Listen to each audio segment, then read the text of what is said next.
In today's episode, cruise ship tale, coffee in compliance. Be careful what you wish for. Is that clear? So let's get started.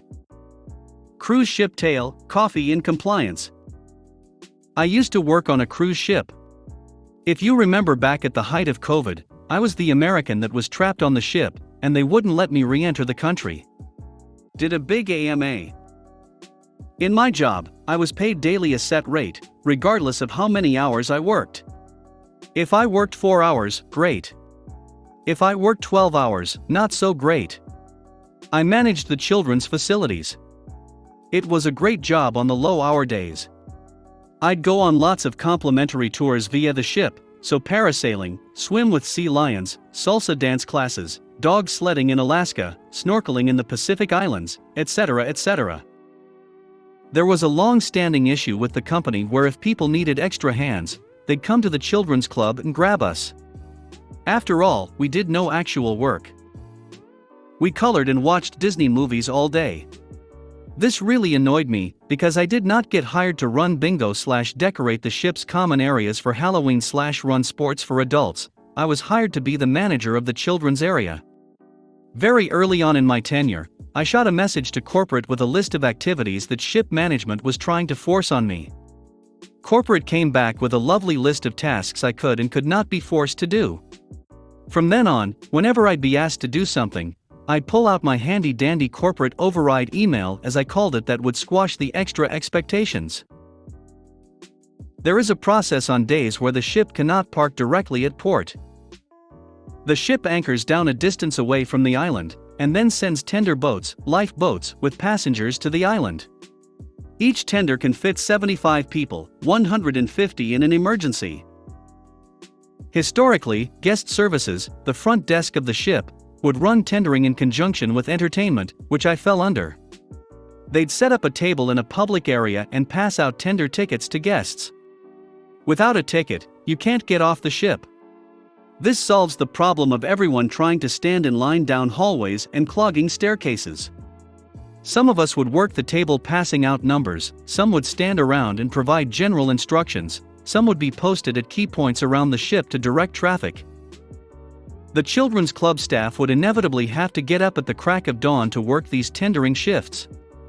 My staff member or I would work, for example, 6 a.m. to 9:30 a.m. tendering, 11:45 a.m. to 4:15 p.m. Kids Club, then 7 p.m. to 11 p.m. Kids Club. That is a very long day.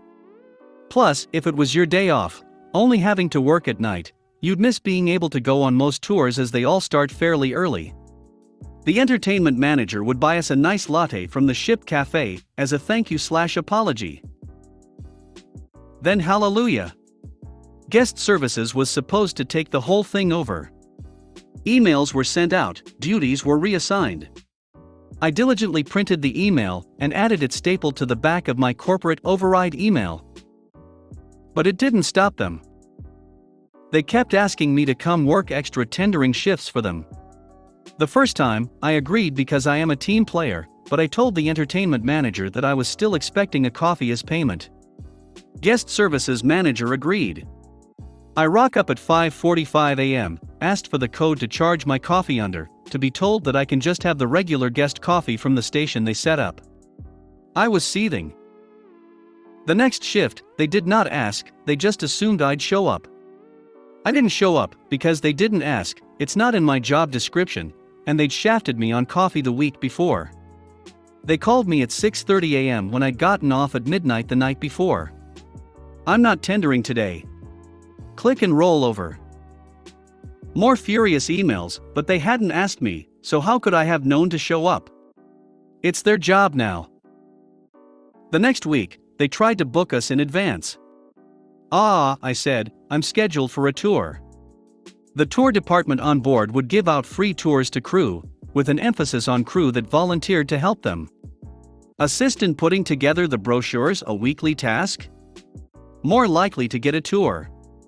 They also asked that you arrive to the ship meeting place 20 to 30 minutes early to help with traffic control. They sent my manager a furious email, back and forth, back and forth. It escalated to corporate again. They felt it wasn't fair that they had to run it by themselves. I felt it wasn't fair to make my staff work extra hours when we're paid a pittance to begin with. Corporate fired back with, if staff are free, they should help out on this particular task to be good team members. If staff are working or assisting around the ship in some capacity, they do not have to help tender. I stapled that to my file. Cue malicious compliance. I gathered my team. At dinner that night, we went to eat early so we'd catch the shore excursions team. They were a great bunch of people and had heard about our tendering woes, and more importantly, how I'd been shafted on coffee. That really burned me up. Shore Tours manager, I'll make you a deal. What if you guys just come help us every tender day? You'll get a tour, we'll get help, and we'll even throw in cafe coffee. Done deal. The next tendering day, my 2 staff went to help the tour team while I worked the children's club. Staff member A got to go on a tour that day, swim with dolphins, while staff member B got hers deferred to her next off afternoon, tequila tasting. I get an angry call at 8 in the morning on the children's club phone. Guest services, why aren't your staff here? You aren't all up in the children's club right now. Me, I am currently working and my staff are currently assisting elsewhere on the ship. Sorry. Someone from guest services showed up to the kids' club. But we need you to help, the supervisor whined. I handed her my growing file of things Lime_time won't do, and told her to check the last page about working or assisting elsewhere. After that, they'd still call us every week to complain we weren't helping. And every week, we'd fire back with sorry, we're assisting in another capacity as per corporate. They stopped calling me directly because they weren't getting anywhere. They called my manager, Shore Tours manager, the big bad hotel manager, basically third in control of the entire ship. It went nowhere. I had the email from corporate, and I was following it to a T. Be careful what you wish for. First of on mobile. I just stopped by Cassie's to get some food after babysitter the daughters of a longtime friend. They are hooked on the classic Muppets show which someone gave them the box set of for Christmas.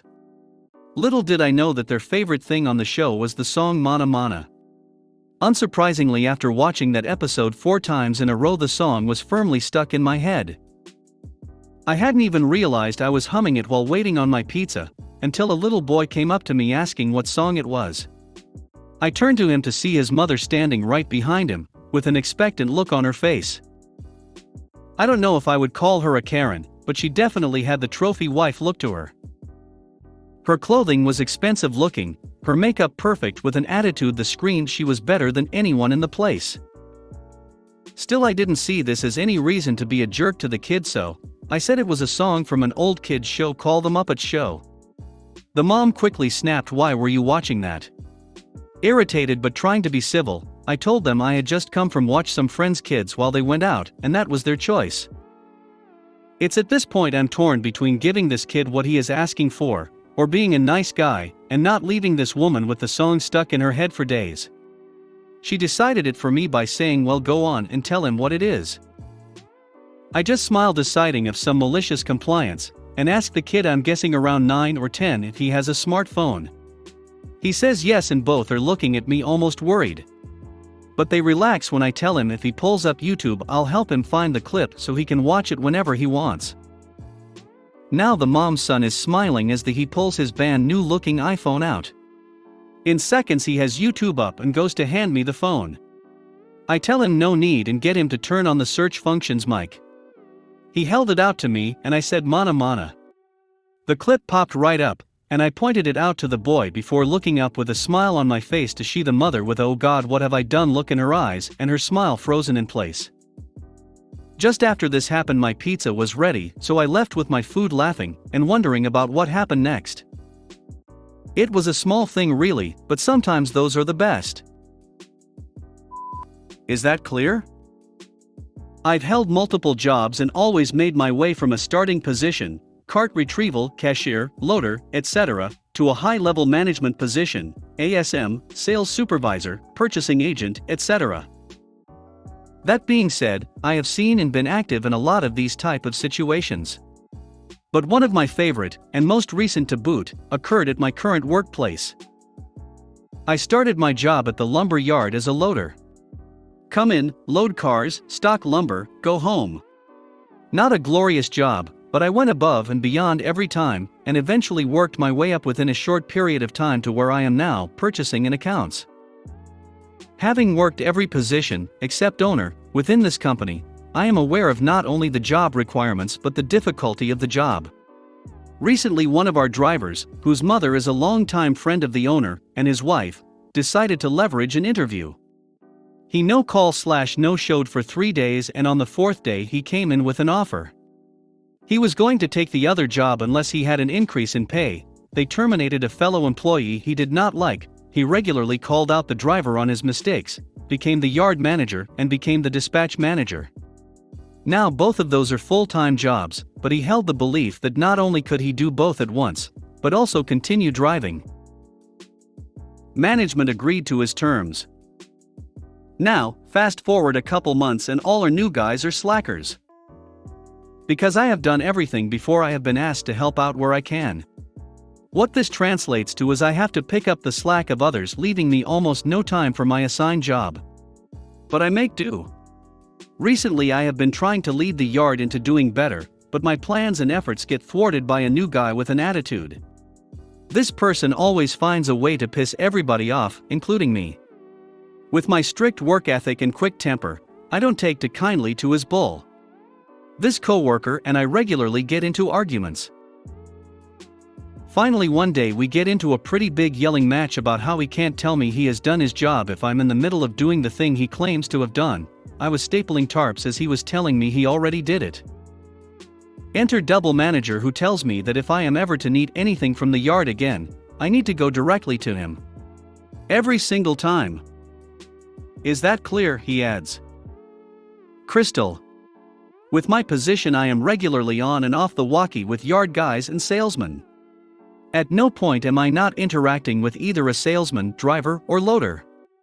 I tried explaining this to him and management was involved. They backed him up. I am to speak only to him. Ever.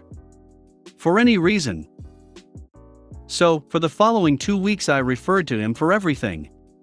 I was on the walkie roughly every 30 seconds. When he wasn't in the yard because of deliveries, I called his cell, even on his days off. After 2 weeks, I get pulled into a meeting. I am told that my attitude needed to change, at which I reminded them that I was told to turn to him for everything. A heated discussion later, and he has left his management positions. If you made it to the end of the video, thanks for watching. Don't forget to like, subscribe and share, and we will see you in the next video.